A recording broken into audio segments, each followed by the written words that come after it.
has anyone got any other questions for David? Yes? Yeah. I just wanted to ask David about the infamous article that he did in, was it New Witchcraft or Witchcraft magazine in 1970? New Witchcraft, yeah. The one that contained the article about the alleged necromantic rite in Highgate Cemetery. Was it necromantic one, or was it to raise a dark energy for the priestess or something along those lines?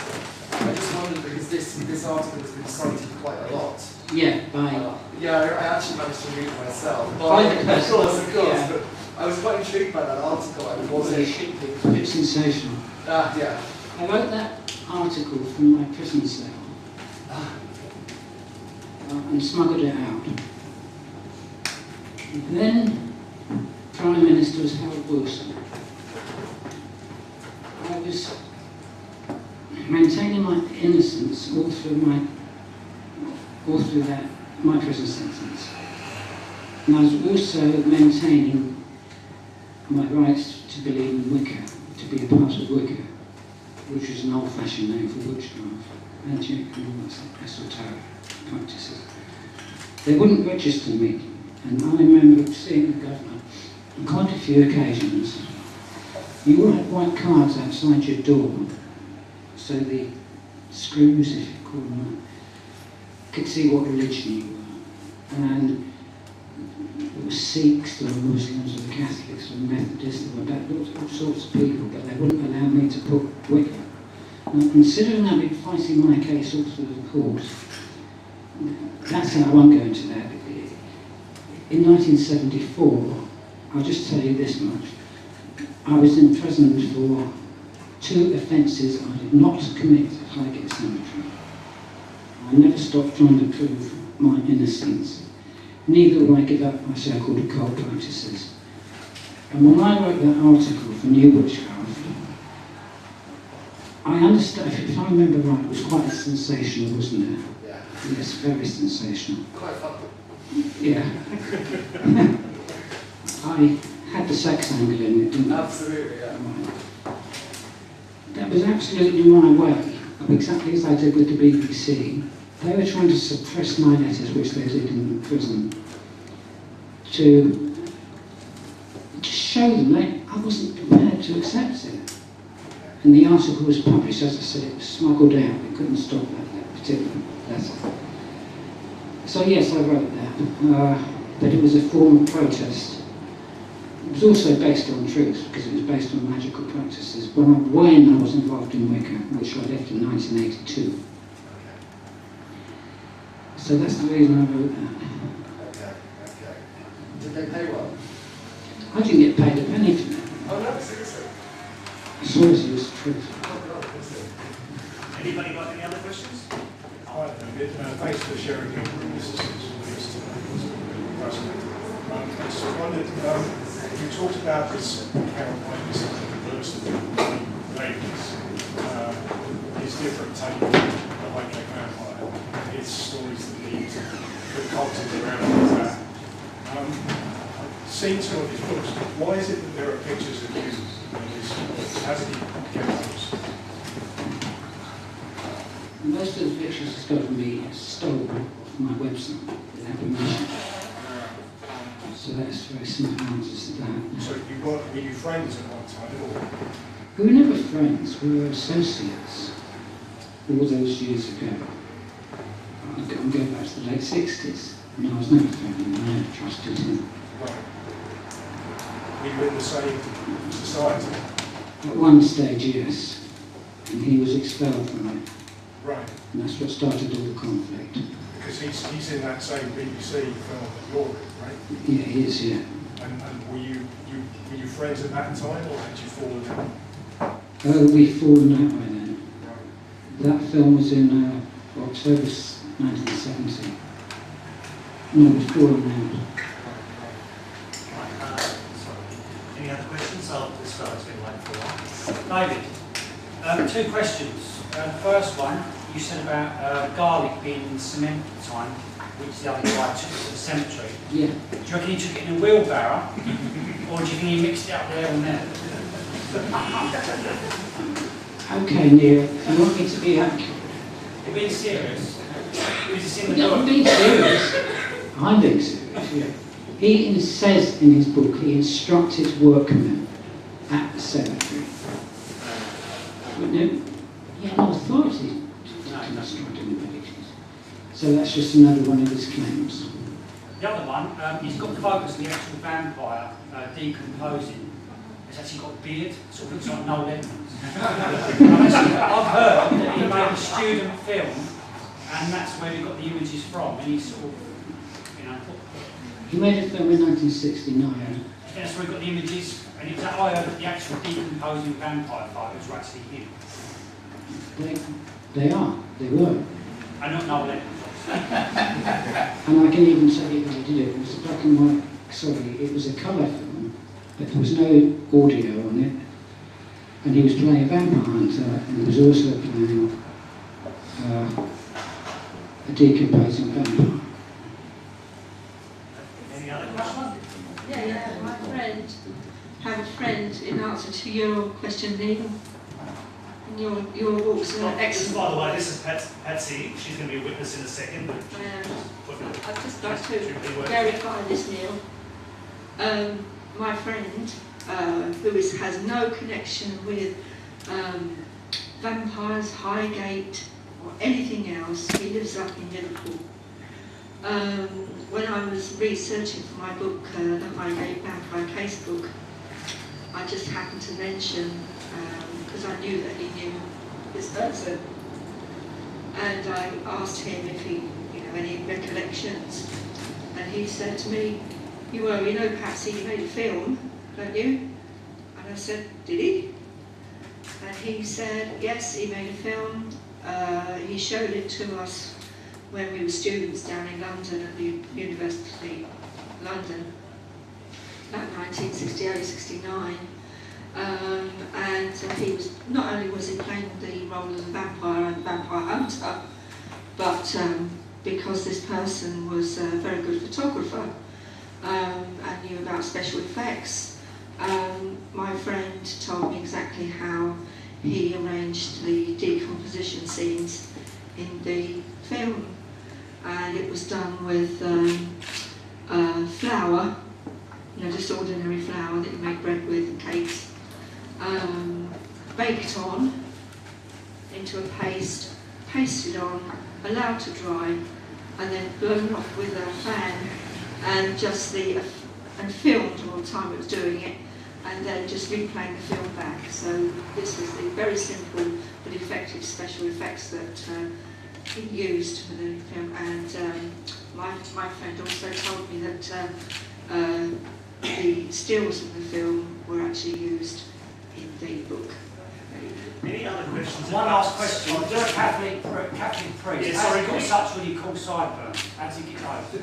Where does it get cut? Can we ask questions that don't relate to what other people are doing and rather about David himself? Because I mean, I wasn't talking about David. no, I'm not talking about him though. But let's just keep it on, on David's experience rather than what other people are doing. So, John. Yeah, just kind of talking around the subject for a second. Now, there appeared to be some kind of entity in Highgate Cemetery. Now, two things about me. There's actually very little phenomena in graveyards, at least in England for some reason or another. Entities tend to haunt spots they like. So I was just wondering, did you ever find out any information about what or who the entity could be and what it was doing there? I think I did more to answer that before by saying there was a building being built at that time, which is the £3 million house. Do you know that? There'd been, after I went to prison in 1984, the activity of evangelism was still going on. I mean, they even blew up car masks, it's great. And there's nothing to do with vampires, but people were still going in and causing all this damage. The vampire activity seemed to sort of fizzle out, it stopped. But it started up again in about 2005, and I have a report from, I think it was probably first 2005. Yeah, 2004. Oh no, Patsy, when she originally joined my society, I met her on the internet in 2004, that's when I started. And somebody called Martin Trent, Who's here? I hope he's here anyway. Trent? Yeah, Martin's over here. Okay. He, becoming a person, had an experience in 2005, and then Mickey Gocool, God, I can't see anybody. He's over there, yeah. He had an experience last year in June. So, John, I've forgotten what you asked me. Did you have any idea of what the entity might have been, who might have been, and why it was there? I explained before that some sort of psychic phenomena can become trapped in stone. And it was at the stage when this house was being built in 2004-2005 that it started up again. That's why I mentioned Patsy, Martin Trent and Mickey Gocool. It's all started up again. So what could it have been? Only the people I said, we don't know what these things are, I wouldn't claim to, but psychic energy can become trapped in stone buildings. I just put it, it's a fairly relevant type of energy. So that I can say with some certainty. If you asked me what it was, no, I'm afraid it's just one of these unexplained cases that seems to persist, that seems to keep replaying itself. But we just don't know the answer. Any other questions? Yes. I just wanted to make a brief comment. Yeah. It quoted this man as saying that it was Lucia, no longer the devil's undead, but God's own true dead. I should point out that exactly the same sentence occurs in chapter 14 of Dracula. Except that there it's Lucy rather than Lucy.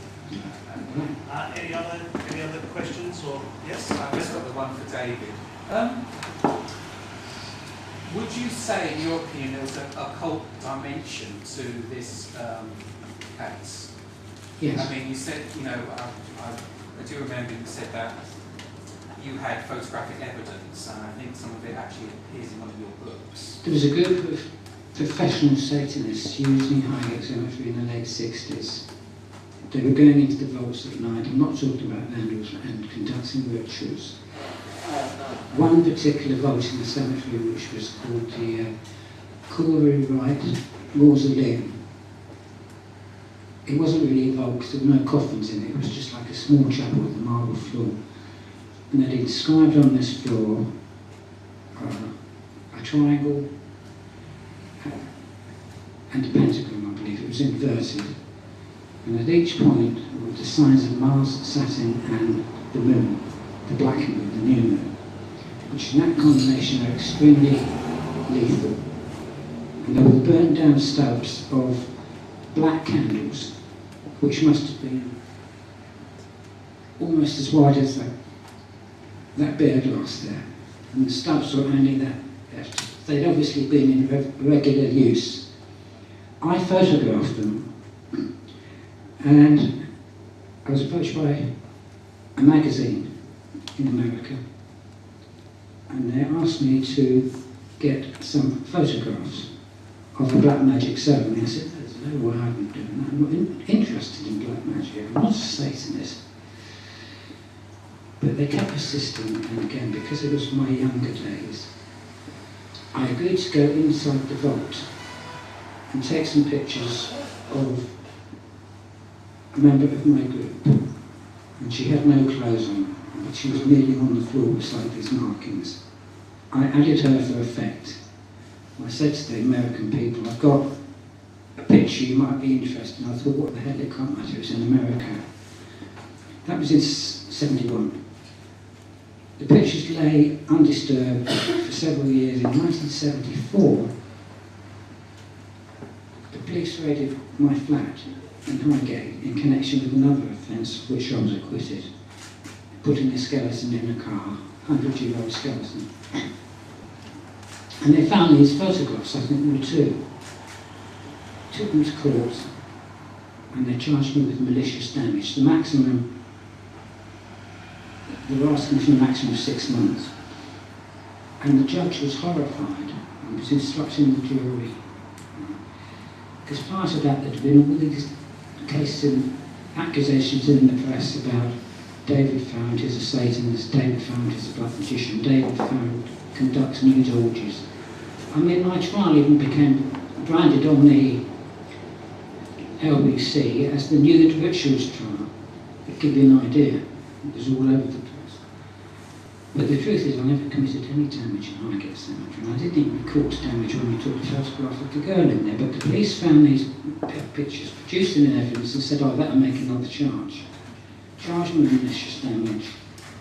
And when the judge came to sum up, Judge Argyle, the late Judge Argyle, he instructed the jury. He said, members of the jury, that were passed to the jury, look at that, members of the jury, there's a girl in a Christian place of burial.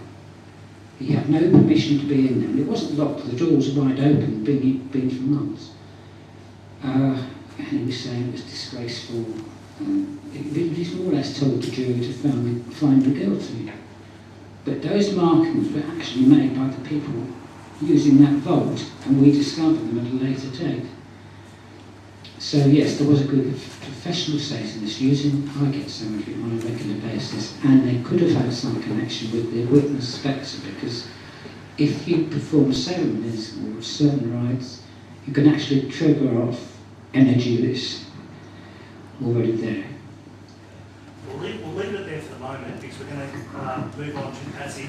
Patsy witnessed the Highgate. What I gather, and David will obviously correct me if I'm wrong, the issue sort of died away at the later 70s into the 1980s and resurfaced again in the 2000s. Is that correct, David? What I mean is the phenomenon sort of disappeared and didn't come back until the early 2000s. The early 2000s. And Patsy and a couple of other witnesses witnessed it, and she's going to give us tell us about what happened when she saw the Highgate. So I'll just let you tell us your story. Okay, thanks very much, David, and ladies and gentlemen. Yeah, in 2004, I'll tell you why it was up there. It was in the early part of 2004.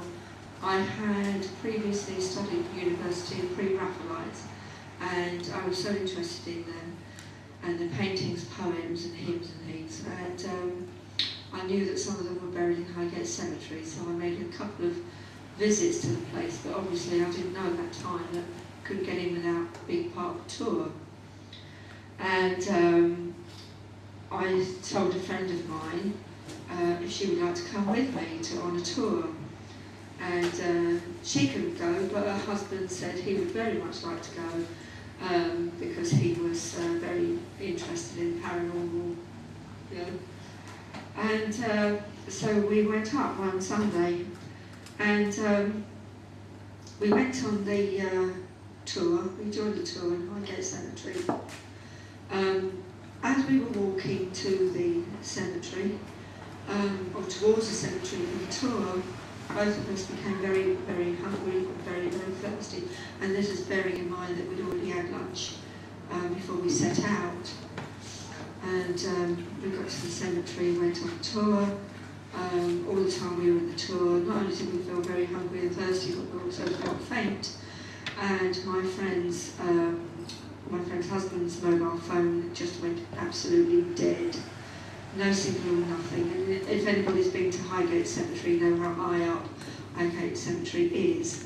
And mobile phone signals up there, they shouldn't be a problem whatsoever. But anyway, we went on the tour, came out.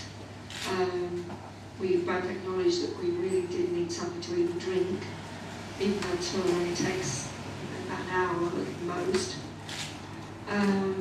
Walked up the Swains Lane to the gatehouse, went to the gatehouse, had copious amounts of drink, and I don't mean alcoholic drink, I mean lemonade, Coke, orange juice, soft drinks. You know?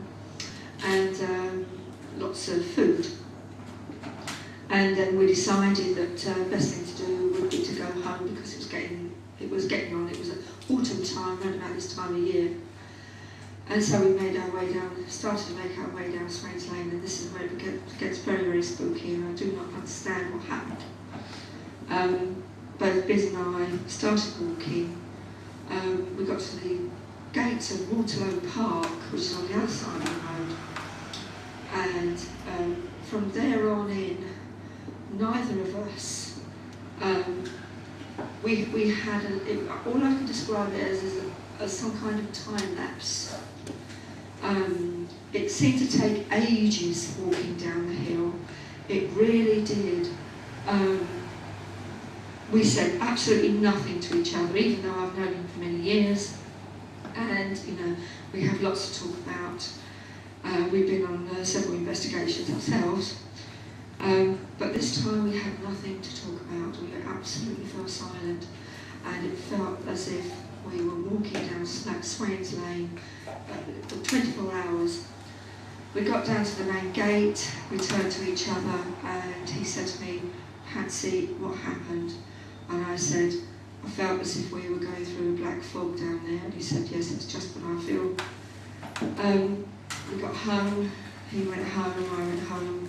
The next day, my friend Carol rang me and asked me what I'd done with her husband. And I said, "Why?" And she said, he got home 7 o'clock that night. He went straight to bed.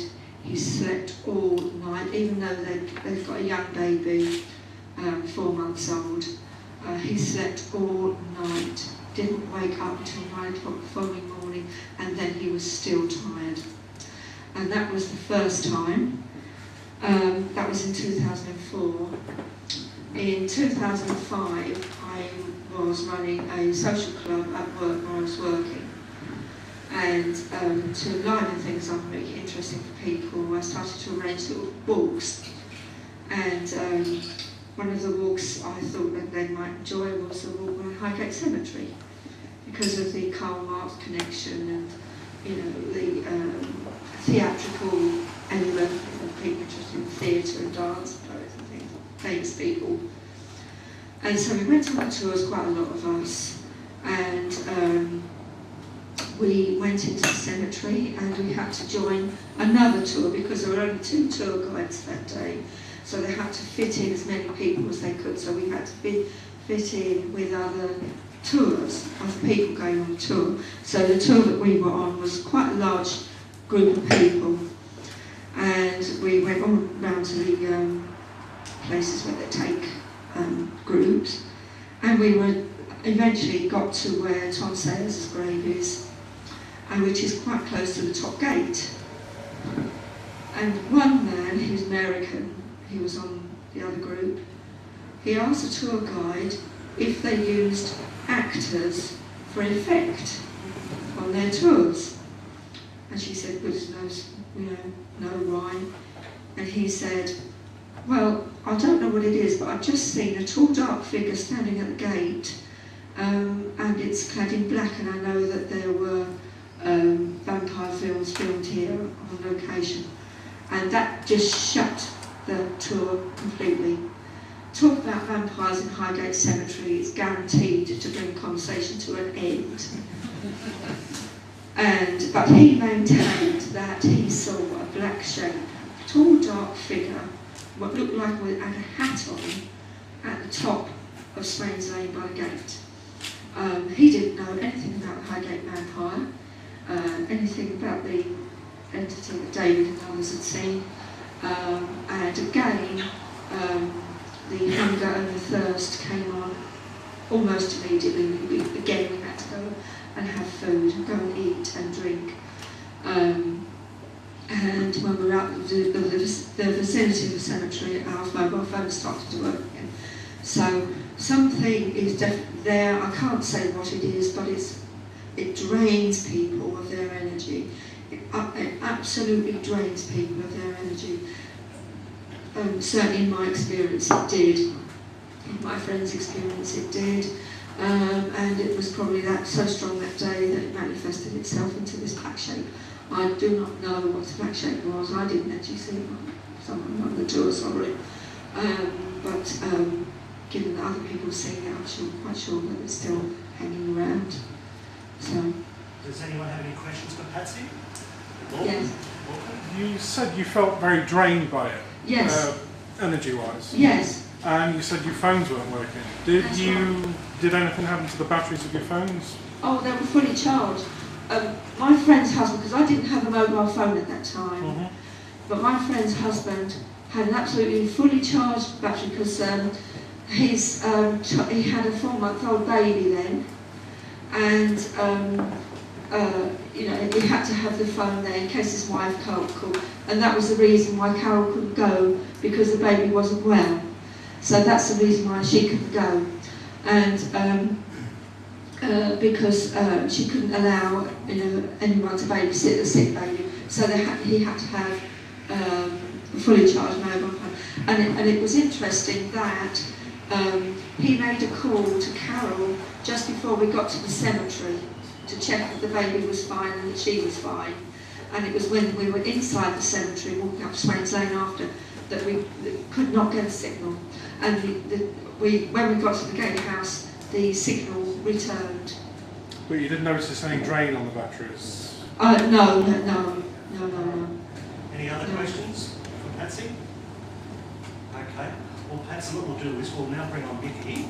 Yeah. You'll be available for obviously questions afterwards. Yes, anyway, so, yeah. all right. So we'll just Vicky. How you doing, guys? You alright? I feel like I've been called up for court. My name's Mickey Gocool. I'm the founder and lead investigator of North London Paranmormal Investigations. We're very active and proactive. I'm a former police officer and a close protection officer, so I use methods that other investigators haven't used. Me and David are good friends, don't worry, we talk a lot. Last year, I wanted to show a medium, Gemma, where we work, what we do, and one of the locations was Highgate Cemetery. We stopped outside for a few moments, parked the car, walked up to the gate, myself, Louise, my partner and co-founder. And what happened next was just the most bizarre thing I've ever experienced in my life.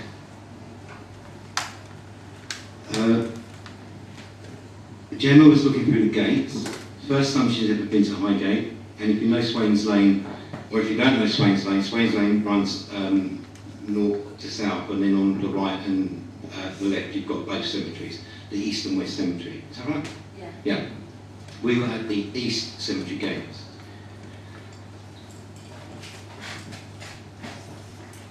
Working in the close protection industry, having two girls with you, you automatically have this kind of protection, especially when one's your girlfriend and one's your friend. Gemma said to herself that she wanted to see the vampire, and within seconds there was an energy beside us. There was a man beside us, and I was like, oh my God, hang on a minute. I've been in this industry for a long time. How the hell did this guy sneak up on me? But he was there. He was 7 foot tall. There was no hat. He was as plain as this gentleman is here. But the thing is, we thought it was real. I actually thought it was real, so for the first moments we did not panic at all. But then we realised that it just disappeared in thin air. And I've never seen anything like that before. As a paranormal investigator, my job is to investigate the paranormal and try and find some normality into it. There was nothing normal about this. And I still don't know what to say because the newspapers reported that we had no equipment. But I will tell you now, I do not drive around with a whole load of ghost busting gear in the back of my car, or a load of EMF detectors or other devices that we use on my day off. We went out for a meal, steak, yeah, and all sorts of stuff. And being a former police officer doesn't help when it comes to getting into places, I can assure you. It was frightening because I'd never seen a ghost, a full apparition like that before. And here I was facing this 7-foot guy, and I've got my girlfriend and a medium. And my first reaction was, can anyone else see this? And Gemma's reaction was, I'm already engaged in conversation with this energy. So we thought it was interesting. Anyway, that's where the story stops, according to the newspapers. Because we told the newspapers we never had any communication with this individual, but we did. So, Redmond, where are you, Redmond? Redmond. I promise you I'll tell you the full story, I'm going to do it now. But don't print this. Anyone read from newspapers? Don't want to know. Okay, this is for you guys. Gemma had a conversation with this energy. We wanted to know who it was. Do you want to know who it was? Do you want to know who it was? So do I. So we asked him.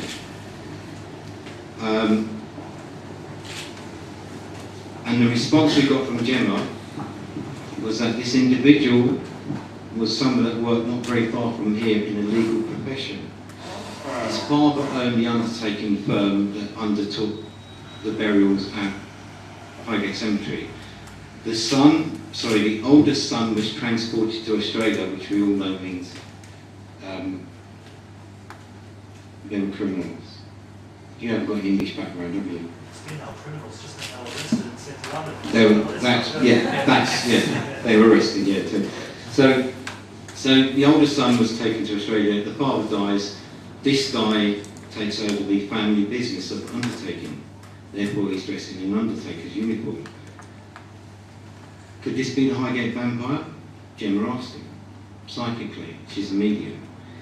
And the response was that, no, I'm not the vampire. But I find it quite funny that you guys think I am. But I do want to say four things to you guys. And according to Gemma, she can't be here today, but according to Gemma, he actually admits to committing 4 murders. When we asked why, the response was that in those days cadavers were used and sold to local hospitals and other teaching establishments where medical tests were conducted. The problem was that cadavers were usually quite old and in some state of rigor mortis. They weren't very good to practice on. So this guy actually killed 4 individuals. And according to Gemma, her job was to actually rescue these 4 individuals before this gentleman progressed. Now we don't know whether this is the Highgate Vampire. We don't know whether this is somebody completely different. But what I know is that this energy that I never expected to see in 12 years of paranormal investigations was standing right in front of me, where this gentleman is now. And I can see him plain as day. Ironic thing was, I felt no fear. He looked like Nigel Havers, if any of you know the British actor. And he seemed quite gentrified. He was quite a pleasant chap to me, and that was the only feeling I got. I did not fear at all of being in his presence, but I could understand that anyone else encountering this energy is going to poo themselves a little bit, because it was frightening. And I don't know whether it's my background in the police or whether it's the close protection experience that put me in a position of non-fear. But when I think about it now, and when I talk about it, it is the scariest moment of my life. And I've never spoken about it publicly before. In fact, Redmond knows I've avoided it. Yeah. Yeah, but a year later, almost to the month, here I am talking about it publicly. And what did I do? I didn't know what to do when this happened. I went around to see David. Knocked on his door. It was a pre-arranged appointment. Knocked on his door, and I said, David, you know, I've never believed in all this stuff.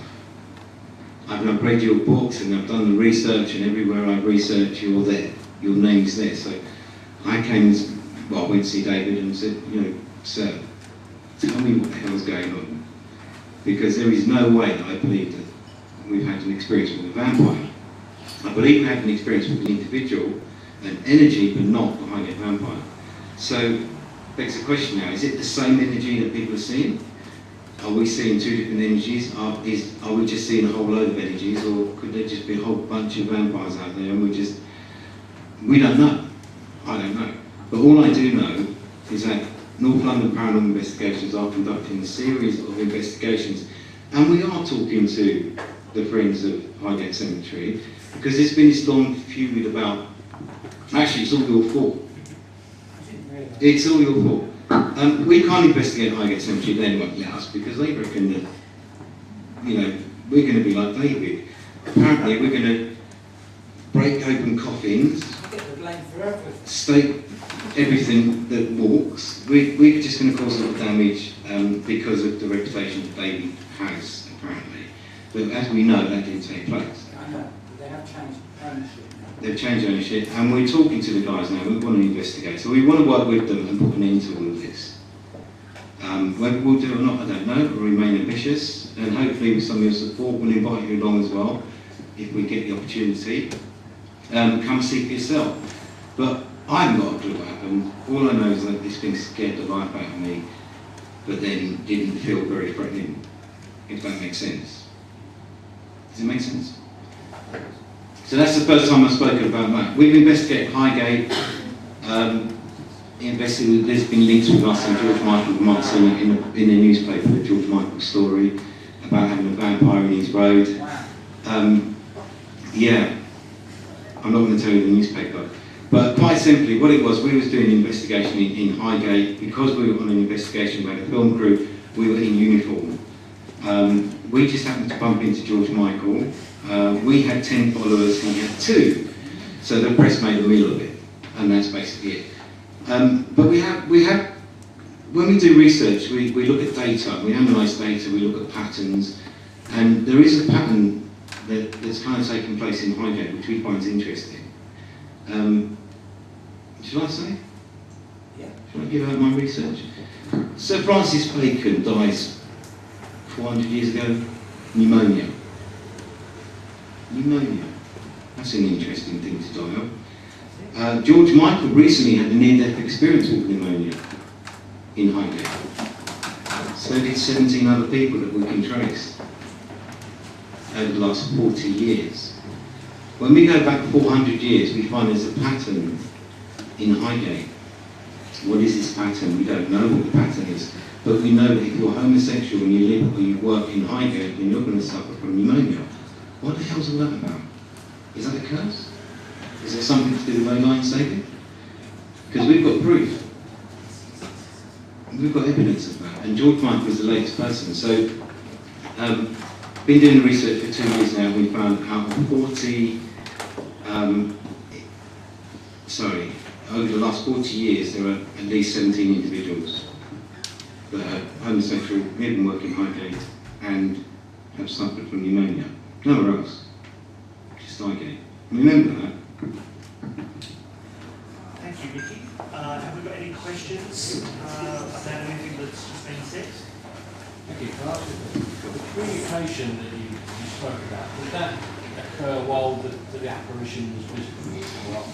No, the apparition appears and then disappears. We at that stage, Gemma started the communication, but it faded. This thing looks 7 foot tall, but it did not have a hat. But it had buttons down the front of the clothing that it was wearing.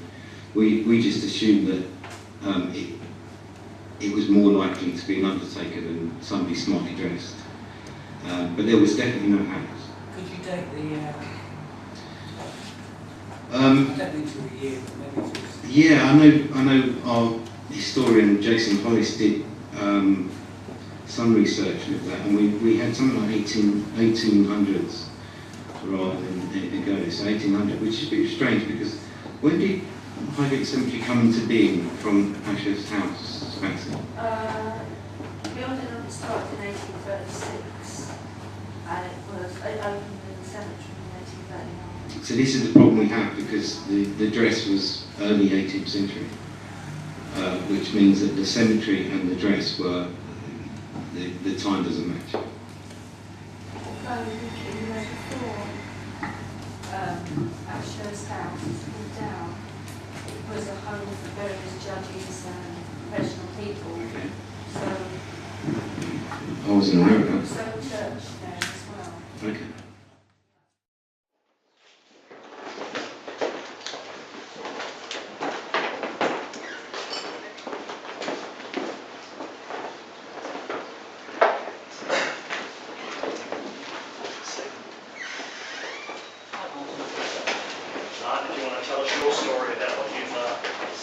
This was in about 2005. I'd been up in Highgate Village at the Duke, and as a caveat, I'd had a few pints. Not that much, and I was walking down Swains Lane from Bishop Gardens, and I'd lived in North London in Oakshott Avenue. Hollywood mansions for around about 10 years at that time. And I used to walk down the middle of the road rather than on the pavements because they were all kind of potholed. And there was nothing kind of untoward about the evening or anything. And as I got down towards the east and west gates, there was a guy standing on the east side by the gates between Waterloo Park and the east side of the cemetery. Yeah, and I just saw this bloke standing there, you know, dressed darkly, and didn't think much of it. And I was walking down the middle of the road, and as I drew kind of parallel to him, he just said, "Good evening, sir," which is nothing strange in itself, but it just sounded like the kind of voice had been thrown, and it was right in my ear roll. And that in itself kind of made me feel a little bit disconcerted, but I didn't talk to him, I didn't do anything, I just carried on down. And my turning was next on the right, which is just below the brow of the hill, about maybe 60 yards to 100 yards down, about 60 yards. I was thinking about this as I walked down the rest of the way, and as I turned into Oakshott Avenue, I just looked back up, and I just saw him go across the road. Again, nothing strange about that other than it just looked like he kind of glided across, you know, like he was moonwalking or something like that.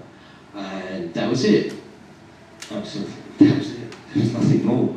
I got in, woke up my wife and just said, "I've seen a pretty strange thing on Swains Lane." Told her that. I couldn't have been that frightened because, you know, she went back to sleep. And that was it. I can't tell you anything more. Well, do you have any questions for Mark? No, I just what?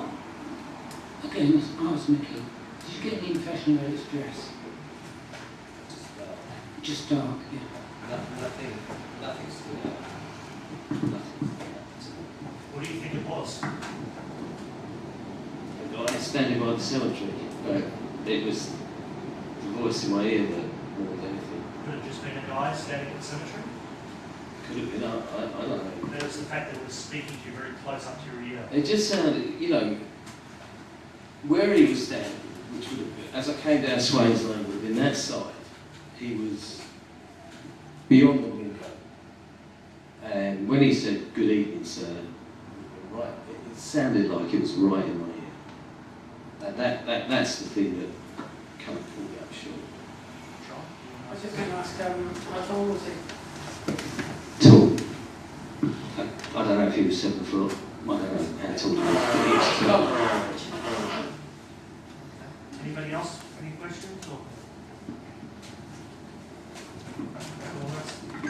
Did it sound like he was using modern English, or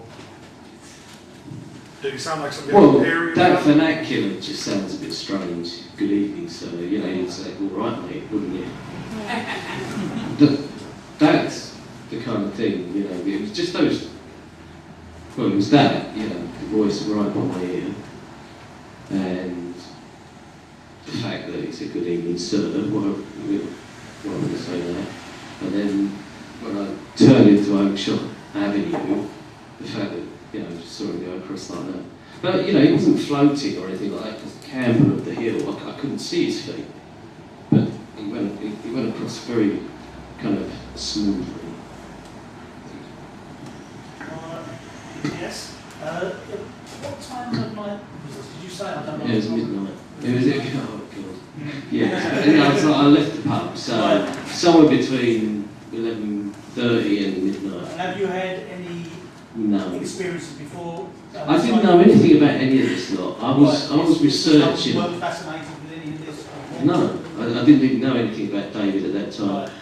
I was researching a play about kind of urban experiences with the supernatural, and I put 2 posts. I can't even remember the website because I don't really use it that much. But it was something about Essex Road and something about Mozart Estate up in Kilburn. And someone said, never heard of either of those things, but have you heard of the Highgate Vampire? I said, no, but this is what happened when I walked down one night and that was it. Anybody else? Well, what we'll do is, we're actually going to finish up in a sec, but we're doing a special thing afterwards, which is not compulsory at all, but there's a bit of a competition that's been run with some prizes. You're all invited to stay for that. Which will be Highgate Vampire related, so it'll be a bit of fun. Has anyone got any questions they'd like to put to David, just the last couple of questions? And obviously all these people that have spoken tonight, you're more than welcome, they'll be around for a little while, so you can ask them questions anyway. But does anyone have any questions for David, just to finish the night off? Martin. Yeah? Just wondered what regarding this case of the guy that see the old lady on Swains Lane turn into a big black cat.